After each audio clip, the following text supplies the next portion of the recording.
Good morning, Fiona. How are you doing? Better now. Oh, Damon, I know the last couple of weeks has been absolutely hell for you. And first of all, thank you so much for taking the time to share your story with us, because we use these stories and events to help a lot of people out there. Because as you know, we dealt with 3 similar cases only in the last couple of weeks, and I'm very grateful for you for sharing your story. But please tell us about yourself first, and what you do as a business, and then would you mind sharing your story with everybody that listens to this? Sure. Yeah. So my name's Fiona Brunton. I run a small bid and tender writing agency. We write tenders for recruitment agencies. So everything that we do is very much time bound. We're working to deadlines constantly. And therefore the ability to be able to communicate with our customers is business critical really for us. So yeah, that's what we do. Brunton bid writing. I guess it does what it says on the tin. Wonderful. I know you helped a lot. We've known each other for, I don't know, many years now, and I know you've helped a lot of recruitment companies with their stuff, and I always refer people to you and vice versa. So Fiona, please share your story with us. Well, the story started about 6 weeks ago, 5 or 6 weeks ago. Monday the 19th of June is burned into my memory, and will probably go to my grave with me as one of the most grim and challenging days from a work perspective that I've ever had.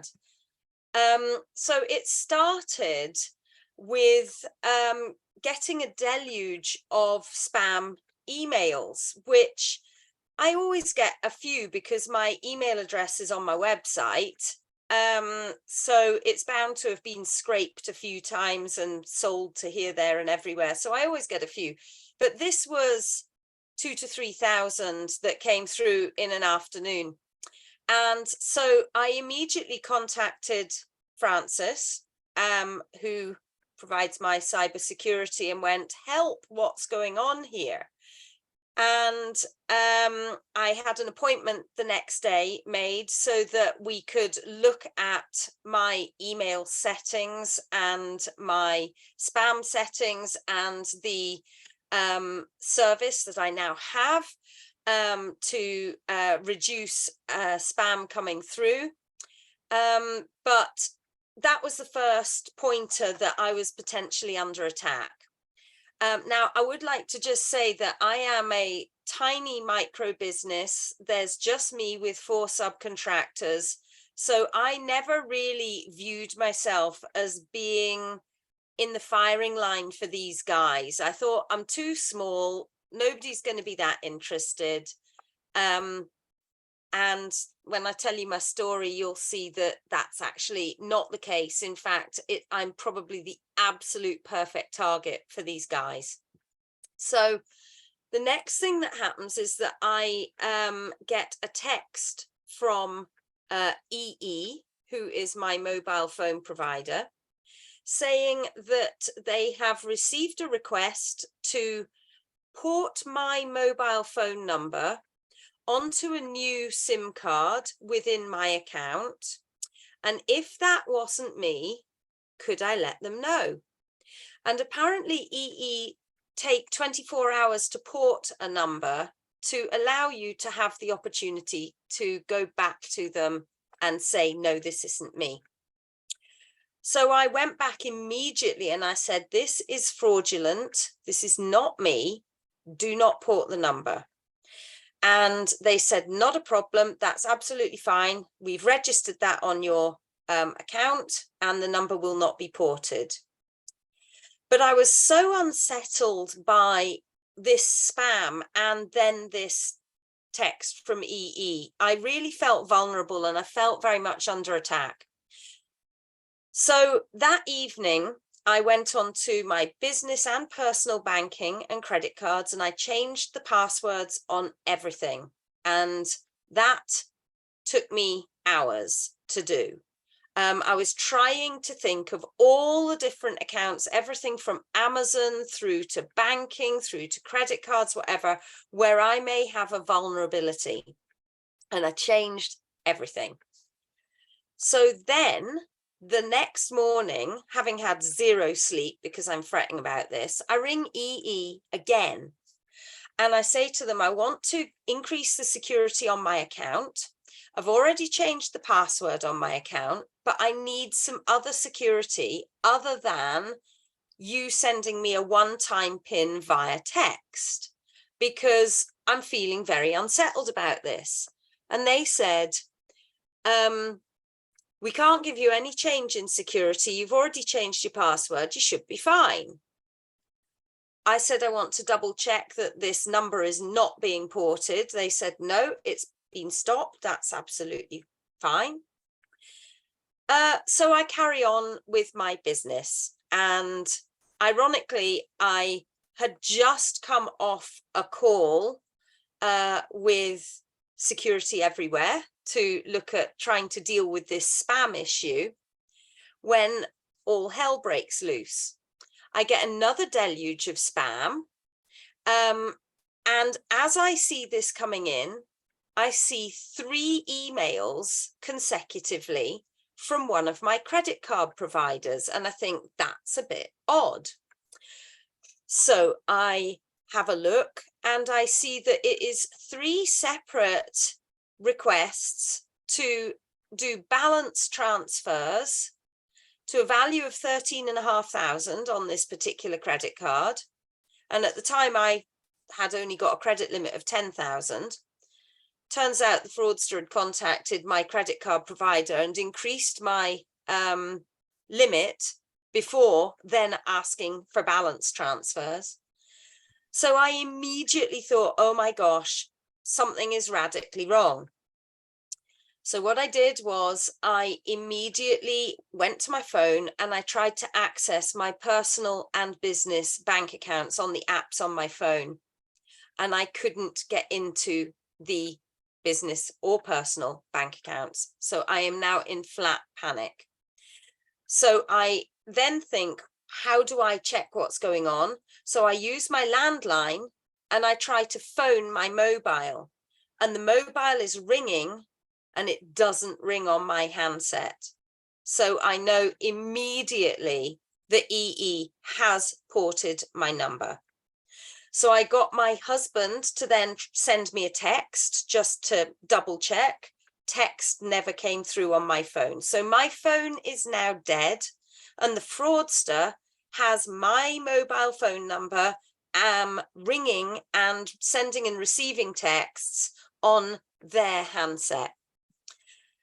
So I immediately phone EE and to get them to block the number. But now we've got a problem because EE has 2-factor authentication using text. So I ring them and I say, you've ported my number. You were told not to. I need you to block it immediately. They say, we need to take you through security. We'll send you a one-time PIN. And guess where that goes? It goes to the fraudster. They won't speak to me without passing security. So I'm absolutely stuffed, except thankfully, my husband's number is on my business account with EE, because remember, this is a small business account. So I can get the text, the one-time PIN sent to him because his number is on the same account. So I finally get EE to speak to me about this, and they immediately block the number. So now my number's not working on the fraudster's phone, but it's not working on my phone either. It's just blocked. I then disconnect from EE and I go straight to my bank, which was at that point Lloyd's, and I speak to them. And I finally get through, after giving them my inside leg measurement, to their fraud team, and their fraud team immediately suspends digital banking because they can see that the fraudster is actually in my account as, at that point. So I was incredibly lucky, because most people don't find this out until hours or days afterwards. And I found this out so quickly that I was able to get them blocked while they were in my account. Let me tell you what happens. The fraudster goes onto your banking and they click forgot password. The bank sends them a one-time PIN to the mobile number that's registered on that bank account. They use that one-time PIN to go in and change the password on the bank account. They can then access your online banking. So it's game over if somebody else has got access to your phone. I was very lucky. I managed to stop them in time. They did not take any money from my account because I managed to get it blocked. My business account, I managed to shut down before they could even access it. I don't even know if they knew where my business account was, but they were in my personal account. But what they did do is that they downloaded a bank statement from my personal account, and the most recent payment was to that credit card, and the reference number on a payment that you make via your bank to pay your credit card is the 16-digit card number. So that gave them the information that they needed to go straight in and do exactly the same thing with that credit card. Again, I was very lucky because it was a credit card, so I haven't lost the money, but boy, does it irk me that those people have got 13.5 grand off my credit card company as a balance transfer, and that fraud did actually take place. So that is the initial issue that I had with EE. I then spent 3 weeks ringing EE and trying to speak to customer service, technical people, etc. It took them about 4 days to get the number ported back onto my mobile, which I thought was ironic given it had taken them 24 hours to port it across fraudulently in the first place. And then I wanted to raise the issue with EE of their security. How did this happen? So I made a complaint and I followed it up relentlessly over 3 weeks and was promised on multiple occasions that a manager would call me back, and no one did. However, during that 3 weeks, I did contact them about obviously getting my number ported back onto my phone, and the technical advisor who was doing this for me didn't ask me any security questions when I rang them. And I thought, my God, I've had my account breached and you're still not applying any security to it. What the heck? So I said to him, you're meant to be asking me security questions. You're meant to be asking me about my passwords. And he went, oh, yes, sorry. What's your password then? And I went, I'm not giving you my whole password. You're meant to be. I said, I don't even know why I'm having this conversation with you, because if I was a fraudster, I wouldn't have raised the fact that you failed to take me through security. However, the thing that horrified me is that he knew both my passwords because he quoted them back to me on that call. So it wasn't a system where it brings up, you know, tell us the first and the third character and that you put that into a system. It was, please tell me what your whole password is, even if they'd done it correctly. And the operator within EE could see the full password. So how does that protect me against having a rogue employee within EE? So the long story short is that I finally lost the will to live because I was phoning them and speaking to a different person every time, going through the whole thing every time. And I finally contacted the chief execs office by email. I found the email address on the internet and I emailed them an escalated complaint. And at that point, I finally spoke to somebody. Well, actually, I didn't. I was going to say, I sent them by email a breakdown of my complaint, the dates, times, what had happened. And I received an email back from EE saying, well, whilst we're really sorry for what's happened, it's really not our fault that somebody's accessed your bank account, because these details can be found all over the place and it's clearly not us. So I went back and said, really? And I gave them an absolute blow by blow that I had instructed them not to port my number twice, etc., etc. And I then got an email. I then got a phone call from somebody at EE saying, I am so sorry. This person in escalated customer service should never have been dealing with that. It was their first day. So, you know, just yet another, how on earth does this happen? And the lady that I spoke to then is probably one of the first people at EE who actually properly knew how to do her job. And she was stunningly good.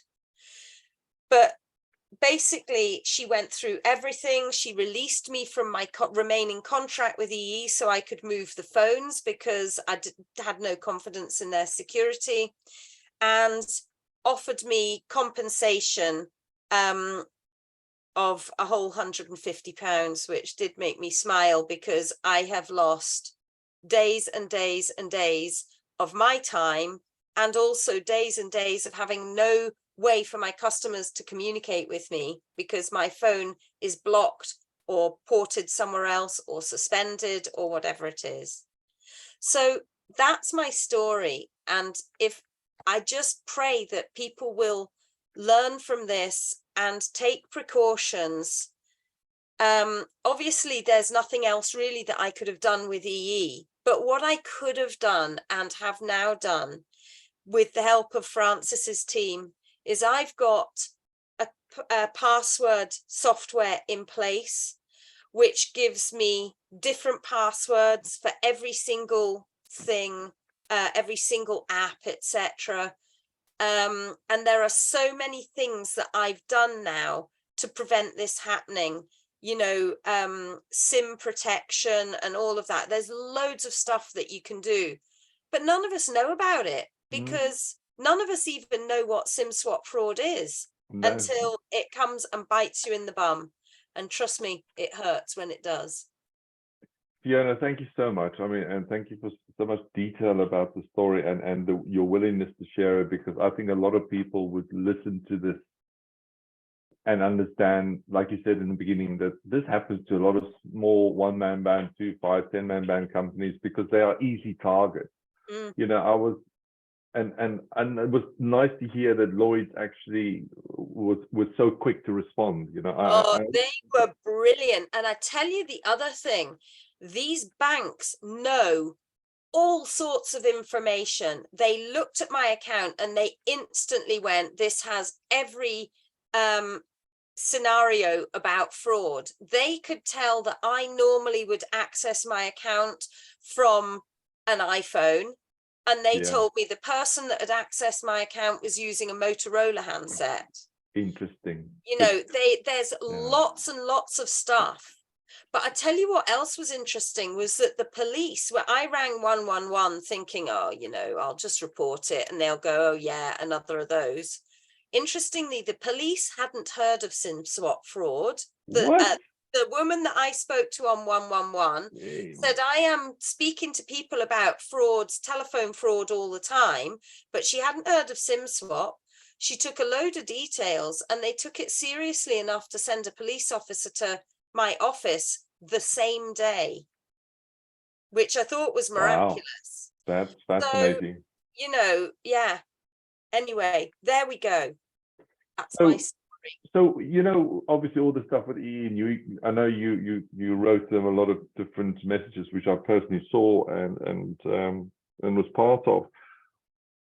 What did they say? Did they actually acknowledge that you phoned them? And the calls to EE, were they recorded? Did they actually listen back to the recordings where you instructed them very clearly to, you know, to shut this down and not port the phone? Well, I have done a data subject access request, and they have sent me a breakdown of the notes on my account. So they claim that the calls are recorded, but they're very coy about you being able to access certain stuff or know who you spoke to or whatever. However, they did send me the breakdown, and I could see that the fraudster had made a number of attempts to access my account on that dreaded Monday, the 19th of June, before they successfully got into my account. And I feel that this should flag something up within Exactly. these companies to Yeah. go that this account has had multiple attempts, failed attempts with incorrect information being given to actually get into the account and for the operator at EE to speak to them in the first place. Yeah. And you know, I have then got this data subject access request information, which categorically states that the phone must not be ported and that it's fraudulent.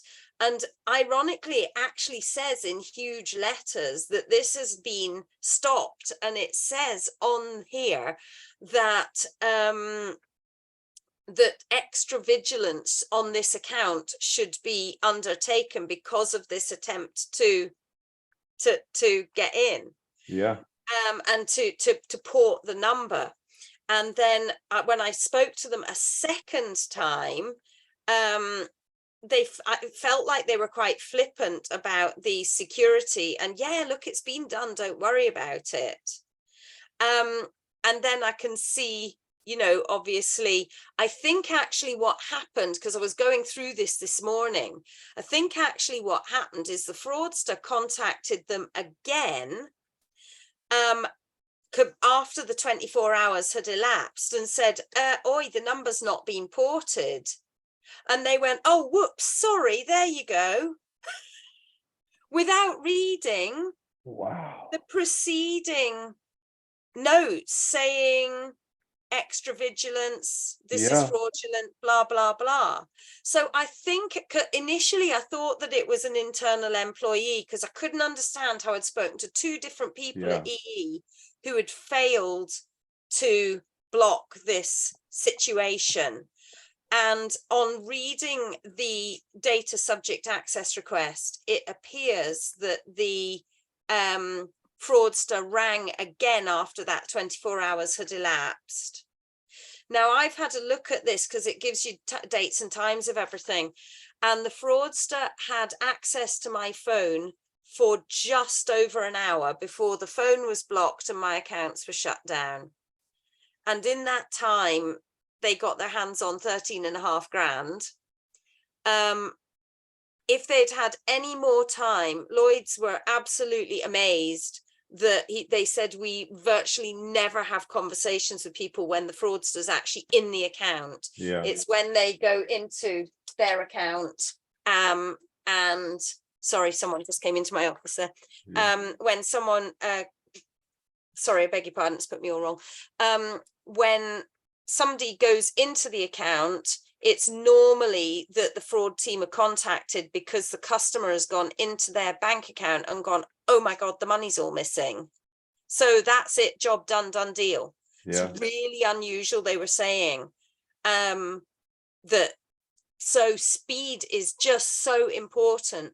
But can I just quickly go back to the spam thing? Yeah. Because actually, if it hadn't been for the spam and seeing these 3 emails with my credit card company on it, I wouldn't have been alerted to the fact that my phone had been ported. Yeah. I would have thought, oh, it's just a load of spam coming in, whatever. Yeah. But because I saw these 3 emails, which was totally lucky because it was of thousands that came in, that's what alerted me.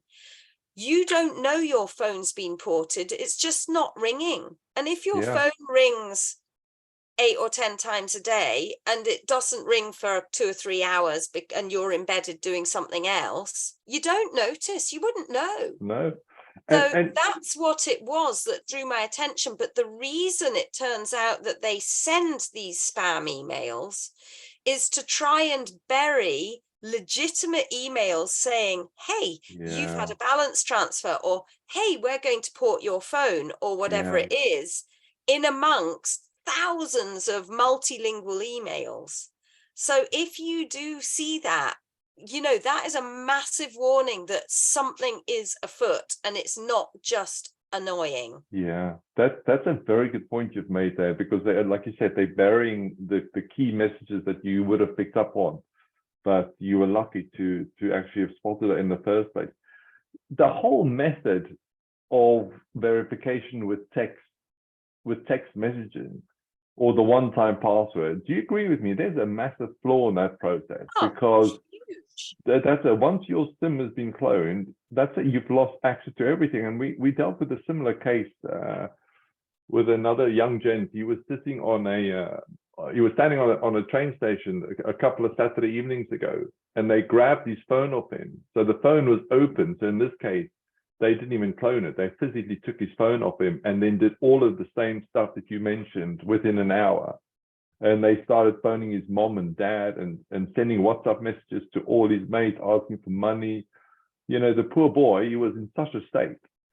And he came to one of our LinkedIn live sessions the beginning of this month in July, and told his story like you've just done, you know. And like you said, it's so disruptive, and you've lost so much of your time. I mean, how do you feel about it now? I mean, I know you said that you've moved to another provider. Yeah, so I felt I couldn't stay with EE because I had no confidence in their security, no confidence in the training of their operators, no confidence in their systems and processes, and no ability really to actually be reassured that when there is a problem, it's taken seriously. Yeah. So I felt I needed to move, so I have. And that is a happy day. And I've had extensive conversations with my new provider about the security on my account and what needs to be done to prevent somebody getting into that. And they require you to provide digits from a PIN number that you input when you very first set up the account, rather than, and they can send you a text as well, but you have to give them digits from that beforehand. So that is so much better. Yeah. One simple step. The other thing is why aren't any of these companies using an authenticator app? Exactly. Just no idea. And it's just so straightforward. But for me, you know, lessons learned, because I live and work in quite a remote area, and it gives you a very false sense of security, you know, that you are safe from cybercrime, and you're not. It doesn't matter who you are and where you are. If you're a small business and your mobile number is available, say through your LinkedIn contact details, your email address is available through LinkedIn or whatever, they can go to any other social media. I don't do this actually, but if you think about it, they could go to a lot of people's Facebook or whatever accounts and get their date of birth. How difficult is it to find somebody's mother's maiden name when you've got websites like ancestry.com? You know, all of this stuff, you see, it makes me fume, because I see on Facebook these things coming out going, oh, ha, ha, ha, what was the make and model of your first car? And people are going, oh, mine was whatever it was, a Ford Focus, you know, in blue, and I'm going, why are you telling people this? Yeah, because they're mad. They just don't understand. What was the name of your first pet? Yeah. These are all security questions. Of course. So just don't answer these things. And I just put on it, well, this is clearly an attempt to gather fraudulent details. Don't tell people. Every time I see one of these, which I probably shouldn't, because that's exposing me even more, but it makes me so cross. It's easy to get this information for them to be able to, you know, access all of your details. And when they've got your phone, it's game over on everything. It is. So Fiona, thank you so much for again for all your time in explaining this and sharing your story, which has been a tough one, and luckily for you it turned out actually well. Yeah. But so what are your top 3 tips for anybody now listening to this? What would you recommend they get done, like, before they finish their next cup of coffee? Well, I think what the first thing is, we all, well, not all of us, but most of us have passwords that we can remember, and we use either the same one or a small number of passwords, because you need to be able to access lots of different things. And you don't want to be carrying around a piece of paper with 20 passwords on it or whatever. So firstly, I would say use different passwords, use complex passwords. Don't have passwords that have any kind of form of your name in it, you know, or any information within the password that may be relevant. Make sure they're 12 to 16 minimum characters long, that they've got, I don't know, exclamation marks and stars and, you know, at signs, etc. in them, upper and lower case, numbers. Where possible, make them random. And the thing that's enabled me to do that effectively is having password keeper software. And initially I thought, what an absolute pain in the backside. And then I thought, actually losing thousands of pounds is a pain in the backside. Let's run with password keeper software. And that allows you to do that. I would also, what else would I suggest? On your phone, you can lock your SIM. Francis is about to remind me how to do this so I can do it with my new SIM, with my new provider. But if your phone gets stolen and they can't access your SIM card on your own phone, they can take your SIM card out, pop it in another handset, and off they go. Exactly. But not if you've got a SIM lock on it. So, which is simply a 4-digit code that has to be put in every time a phone restarts with your SIM in it, that only you know. It's just another layer of security. So passwords and, you know, that sort of thing. Don't put personal information on any of your social media. Don't put where you went to your first school. Don't put the name of your first pet. Don't put your date of birth or any of these things on. Nobody needs to know those things. But it's so easy for anybody to find you on social media and you know, grab that information. And I think it's just, I'm not looking over my shoulder neurotically anymore, because I've moved my bank account, I've moved my mobile phone account, etc. But that's won't necessarily prevent it ever happening again, but it gives me layers of protection. Yeah. Well, Fiona, thank you so much. And I'm sure everybody that listens to this will have a lot of thinking to do, and hopefully follow those 3 top tips to secure themselves better. And the other thing that I would say is, at the risk of blowing smoke up your skirt, Francis, you guys have been incredible. And without you, I would have found this whole experience incredibly difficult to manage, and I wouldn't have known about it. And I always thought, I don't want to spend this much a month on security software and everything. And the time to do it is before you get an attack like this. Picking up the pieces afterwards, oh my gosh, it's a painful learning process. But you know, what happened to me, I'm guessing bits and pieces of it are my fault for being flippant and thinking that it wouldn't happen to me and all the rest of it. But the main part of what happened to me was completely outside of my control. It wasn't because I was a stupid person. It wasn't because I was lazy. It was just a thing that happened out of my control, that somebody, through a whole series of disasters, got in. So please just don't let it be you next time.